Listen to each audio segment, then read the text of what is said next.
Selamat pagi anak-anak yang Mbak Guru kasihi, salam sejahtera untuk kita semua. Bagaimana kabarnya hari ini? Ya, puji Tuhan, semua dalam lindungan Tuhan, semua dalam sehat. Ya, kita bersyukur pada masa pembelajaran jarak jauh ini kita masih diberikan kesehatan, kekuatan, semangat untuk kita dapat melaksanakan aktivitas kita hari ini. Ya, anak-anak yang Mbak Guru kasihi, hari ini kita akan belajar mata pelajaran IPS masih seputar globalisasi dengan materi hari ini yaitu perusahaan asing yang bermunculan di Indonesia. Ya anak-anak, akibat dari globalisasi salah satunya perusahaan asing mulai banyak berdiri di Indonesia. Perusahaan asing adalah perusahaan yang beroperasi di Indonesia namun dimiliki oleh pihak asing. Pihak asing artinya dari luar negeri. Tidak semua perusahaan asing dimiliki 100% oleh orang asing. Ada pula perusahaan yang didirikan oleh orang asing dan pemerintah Indonesia. Artinya kerjasama antara pemerintah Indonesia dengan negara lain. Selanjutnya, alasan pendirian perusahaan asing di Indonesia. Yang pertama, ketersediaan sumber daya alam yang begitu melimpah ya di Indonesia.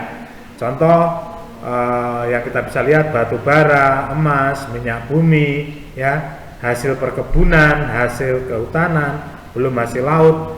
Ya, artinya sumber daya alam Indonesia sangat melimpah sehingga menarik para pemilik perusahaan asing untuk mendirikan perusahaannya di Indonesia. Selanjutnya, alasan yang kedua pendirian perusahaan asing di Indonesia adalah jumlah konsumen yang besar.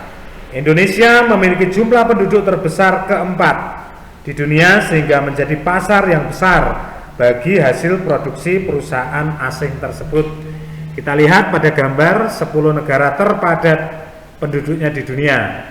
Ya, kita lihat data ini tahun 2019 ya.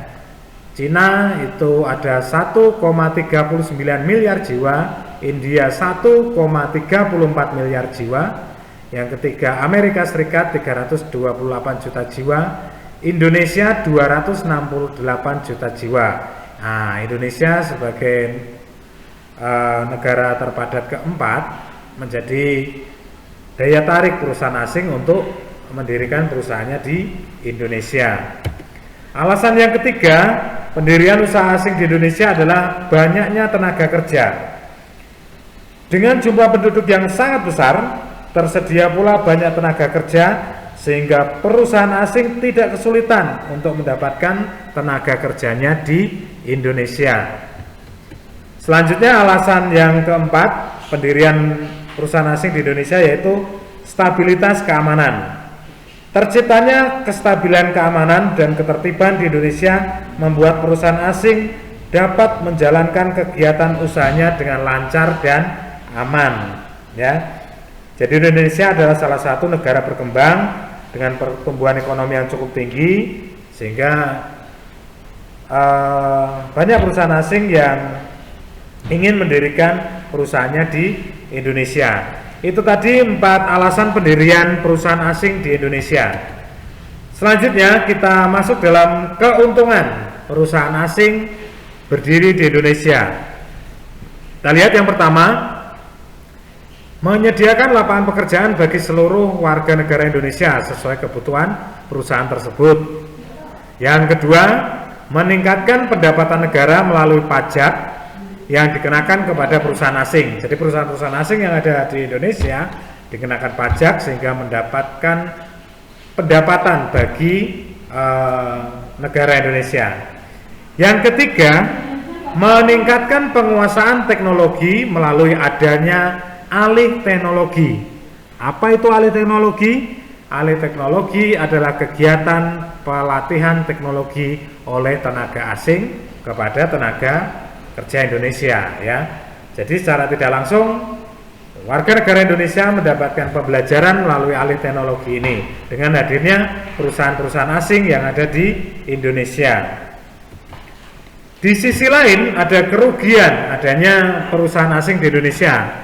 Yang pertama yaitu pencemaran lingkungan berupa pencemaran udara, pencemaran suara, dan pencemaran air. Yang kedua, peralihan fungsi lahan yang semula hutan atau daerah resapan air menjadi kawasan atau daerah industri atau daerah pabrik. Jadi terjadi peralihan fungsi lahan. Yang ketiga, hasil kekayaan alam Indonesia tidak dapat dinikmati sepenuhnya oleh masyarakat Indonesia karena pasti ada pembagian keuntungan antara negara Indonesia dengan pihak asing. Ya, itu tadi keuntungan dan kerugian adanya perusahaan asing di Indonesia. Ya anak-anak, setelah kita belajar tentang munculnya perusahaan asing di Indonesia sebagai dampak globalisasi pada pertemuan hari ini, kita akan bersama-sama mengevaluasi sejauh mana kita sudah memahami pembelajaran kita hari ini dengan mengerjakan soal latihan sebagai berikut. Ya, soal latihan yang pertama anak-anak. 1. Tuliskan 4 alasan pendirian perusahaan asing di Indonesia. Yang kedua, tuliskan 3 keuntungan berdirinya perusahaan asing di Indonesia. Yang ketiga, tuliskan 3 dampak negatif berdirinya perusahaan asing di Indonesia. Demikian pembelajaran kita hari ini. Tetap semangat.